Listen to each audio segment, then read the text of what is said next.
Hello, and welcome back to another episode for Project Seed Money. My name is Sharissa Bradley, and I am so excited to be here today, joined with Tiffany Heard, who is an industry professional. And I am just so grateful you're giving us some of your time today, Tiffany. Thank you for being here. Thank you for having me. I'm so excited to be here. And I said before, nothing is a coincidence. I followed you all recently. So I think the interview was meant to be. Oh, I'm so grateful. Let me just jump right in by asking, have you always wanted to be an author, or what was it that called you to writing in the first place? So I think I had to be reminded about being an author. My aunt was like, "Yeah, Tiffany, you were always supposed to do this." I would write little stories as a kid. And then when my mom moved, got a chance to see all those old stories, or used to write in a journal or different things like that. So I think ultimately it was meant to be. But sometimes you forget about the things that you do as a child, and then it becomes reawakened later. So how I started off was it was during the pandemic and we were in the line at Walmart. If you remember back when it was pandemic time, you had to wait outside and each person would go in. So I'm talking to my mom. I'm like, "Hey mom, I'm gonna write a book." And she's like, "Okay." I don't know if she believed me or not, but I think that was kind of the start of it. I'm in the travel space and we can travel. So I'm like, how can we bring people to travel in their homes without leaving their homes because we were all stuck in the house? So I feel like that's kind of where it started from for my first published book. That is so cool. And then I feel like you publish more even with a purpose. Like you do have this drive to publish things that are more purpose driven. Do you want to speak to that a little bit? So yeah, so the books that I have, Hues of Africa and Hues of HBCUs, because my company is called Hues of Africa, I adopted my business name after the book came out. But I host group trips around the world. So we go to Tanzania, Egypt, Colombia, Mexico. And so the reason why that first book came out because it's all about travel. And so my first study abroad trip was to Ghana, West Africa. And so when I was growing up, I feel like Africa had a negative connotation to it. And so, but as we're getting older, I feel like people are embracing the culture, different things like that. So I said, I want to create a book where it showcases the beauty of Africa, where we were kings and queens and, just giving people knowledge. So that's the purpose of that particular book. And just, I want people to travel. I don't care where you travel to. And then the second purposeful book was our Hues of HBCU book. So if you don't know what an HBCU is, it's historically Black college and university. So there's very history, culture behind that whole movement is not something that's going away. It's been around for hundreds of years and is still staying and growing. I attended Howard University. I'll say that's the best HBCU. It's located in Washington, D.C. And in that book, we have the colleges, and there's 107 if you didn't know. There's the Divine Nine, which is sororities and fraternities. I'm part of Zeta Phi Beta Sorority Incorporated. And then there's an HBCU experience. HBCU experience is unmatched, okay? And so I wanted people to see that through the lens of a book. So if you've never been, you get a chance to experience it. And if you have been there, you'll feel nostalgia about seeing the book. So those are the purpose behind those two books that we have out now. That's so beautiful, Tiffany. Thank you so much for sharing that. I wonder if you faced any challenges or maybe even like negative self talk or like maybe even that like internal monologue that leading up to publishing either of these books. Oh, yeah, absolutely. Again, these books that I have, I can honestly say nobody has a book out there like mine. So the unique thing about mine is not a novel. It is actually a coloring activity book. So I have a background in social work. So for mental health purposes, there is proven facts and statistics that coloring is very therapeutic. So you have the side of coloring, and I used to color as a child, and then also you have the activity portion of it. But when I was writing the book, there was literally nothing for me to look at. I went to Barnes and Nobles, I went to Amazon, like, where are you? I need guidance. I didn't have a person, I guess I don't have any author friends. And then I didn't have anybody that was doing my type of book. So yes, I'm going into this blindly. So definitely there was definitely some fear. And then obviously because it's a non-traditional book, like are people gonna buy it? Are they gonna support and different things like that? But ultimately they did support. And I think we sold over like 500 copies with the first book for sure. But it's funny because I think people may see, oh, I'm posting and I'm selling this and I'm selling that, or, Like you said, there's always some background work that maybe we should talk about a lot more because it is not that easy. There's a lot of stuff that you have to do before you get to the winning portion of it. Oh my gosh, I couldn't agree more. And there are interviews on this channel that talk more like about the marketing side of things and the fact that you have to like the buck doesn't stop with publication. Like there's so much more work to do. But how Absolutely. did you get past it? Because you have two books in the world. It's not like the fear stopped you. So how did you get past it? I mean, it's just something that you have to keep doing and you have to find out. I guess you have to find your groove. I would say that too, because although I feel like as a first time author, Hues of Africa did really well, right? In my opinion, we did great. But I'm like, now how could we do better, right? And so the next one, I'm like, well, how can we get an audience that's bigger than Africa's? Because let's be truthful, some people may not care about Africa. Some people may never travel to Africa. So they may not be interested, right? And I wanted something to pass my supporters, right? And supporters meaning like maybe they support it because they like me, because they're family. No, I want people that know nothing about me to still be able to support the cause. And so when I thought about the HBCU one, I was like, oh my God, there are 107 HBCUs. So how many students, alumni, parents, family are going to be involved in that, right? And then you also have the sororities and fraternities. I'm like, okay, some of them may have never went to an HBCU, but they're included in the book. And then I just wanted children or teachers to be able to have this in their classrooms to talk about. At the end of the day, if we take away HBCU, it's college. And HBCUs are primarily for, it was intended for African Americans, but anybody can go there. And so this book can be utilized by anybody. I had somebody on TikTok, I posted a video and she said, I'm Hispanic, I'm Latino. Can I go to an HBCU? Absolutely. Yes, let's go, you know. And so that's how we came up with the second concept. You want to get a bunch of people to feed into whatever you're doing, into the purpose of it all. And so, again, that's how you kind of push through the fear because I always say this, there are 26 letters in the alphabet. If the first one doesn't work, or maybe it worked, but you want to do better, then let's try something else. And so when I was writing the book, I got a really good feeling like this is gonna be good. And my feelings, they don't lie to me. So we have gotten the input of the schools, and I work with the middle schools, the high schools, even the colleges. A bunch of people ask me what age is this for because they hear the word coloring. I said, honestly, throw the word coloring out if that sidetracks you, right? You may not want to color, but the books are so much more than just coloring. There is activity to teach you about the schools, the countries, and different things like that. And so that's how you push through the fear. And pushing through the fear, meaning when somebody comes up to you, oh my God, I had an awesome review the other day. And those are the things that, like, yep, keep going when you're tired, when you're, because as a self-published author, things get a little tricky. So, yeah. They so do. They so do. And there's always so much more than you think there's going to be. It's like when you tear off the drywall and there's mold. Like that is the publishing process. It is tearing off the drywall with mold in the background. You don't know what's going to be back there because there's always something, right? So after you publish, maybe even after you published the first one and then in between publishing the first and the second, did you face any feelings of like vulnerability or like, I've put this out there, now what? But I think you had also asked another question too, even after being a published author, or the thoughts in your head. And so one of the things that came to mind was I had somebody reach out to me. She had came to my book signing. And this is why I say you treat people right at whatever job you're on. Okay. So we had worked together previously and I hadn't seen her in years, but shout out to LinkedIn because that's where she saw me at. And I had posted the flyer for the second book to come for like the release. So she comes out and she buys like 100 books off the top, right? So I was very grateful. And then I was like, oh, we're done because she's bought our books. What else is there to do? And then she comes back maybe 6 months later and she's like, I was traveling in Ghana. And she says, hey, I need to talk to you. And I'm like, okay.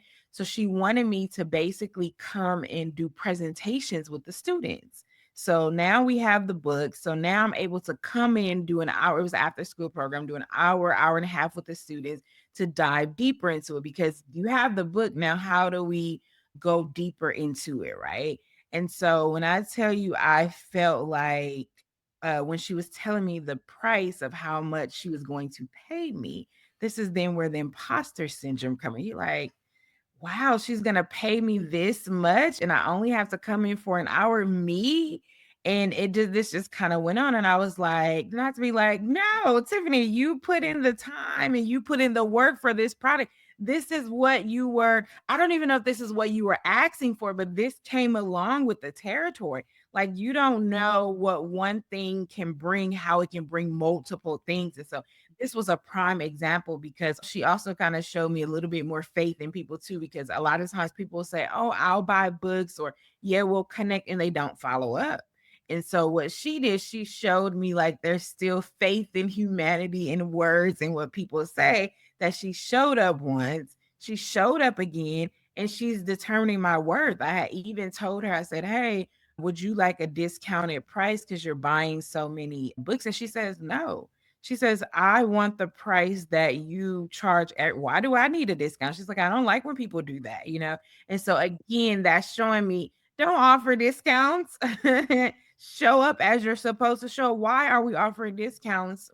You know, there's a caveat to that.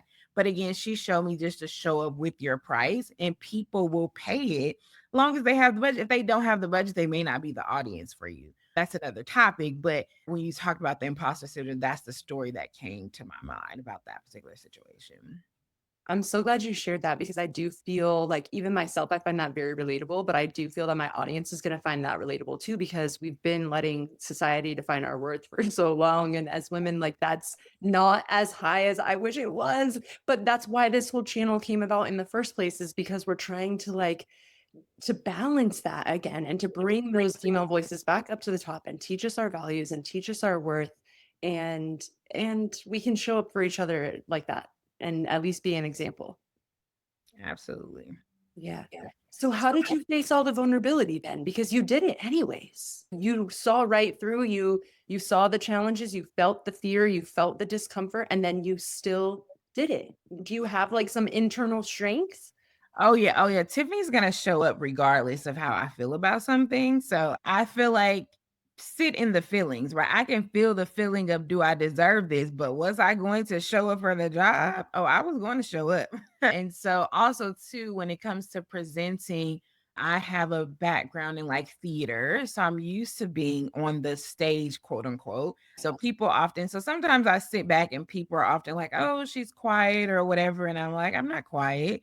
I'm just sitting back observing the room. And when it's time for me to quote unquote perform, which I feel like I have to put on a performance when I'm in front of the kids and stuff like that, I'm going to show up regardless. So, you know, the new tagline is do it afraid. Like, you have to show up. Like, it doesn't matter if you're afraid. Like, it's okay to be afraid, but how are we going to move past that? Or how are we going to still do it while we're in the midst of that? You know, it's like, have the feelings, sit in it for a minute, but you can't dwell there, because if I dwell in fear, then I would never do anything at all. No, I'm accepting. And so that also, that particular situation has allowed me, now I'm reaching out to people like, hey, can I come and talk to your school? Like, can I do this?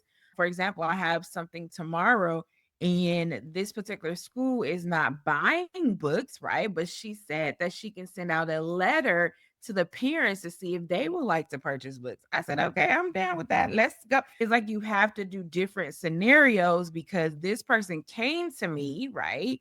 But everybody's not going to come to me. So, how do I show up in these spaces where I can be seen? I carry my books around in the car with me. If there's a networking event, my books are going to be in my backpack. I'm going to bring it up. So sometimes I'm like, ooh, maybe I should just like shit. I'm like, no, how are people going to know about me or the product if I don't ever tell them?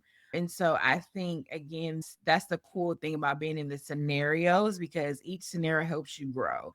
And sometimes I make a lot of mistakes on different things, and I'm just like, "Ah, I made a mistake here again," but I'm just like, that's what it's all about. Now, my aim is not to make the same type of mistake, but trust and believe, when you're in business, there are going to be constant mistakes. And that's just is what it is. I be like, charge it to my head, not my heart, and let's see how we can move forward.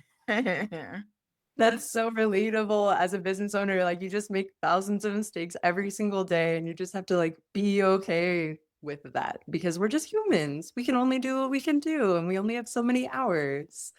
I feel like you've shared so many nuggets just throughout this whole call. Like, even these little tips kind of in this last few minutes, like carry your books with you in the car, reach out and take those opportunities when they come to you. And if you don't have them with you, how's anybody ever going to know about it? And I think that that's so valuable because a lot of us will do the work and get the book out into the world, and then it will just sit. And there's this extra step. We got to be proud of ourselves and proud of our work.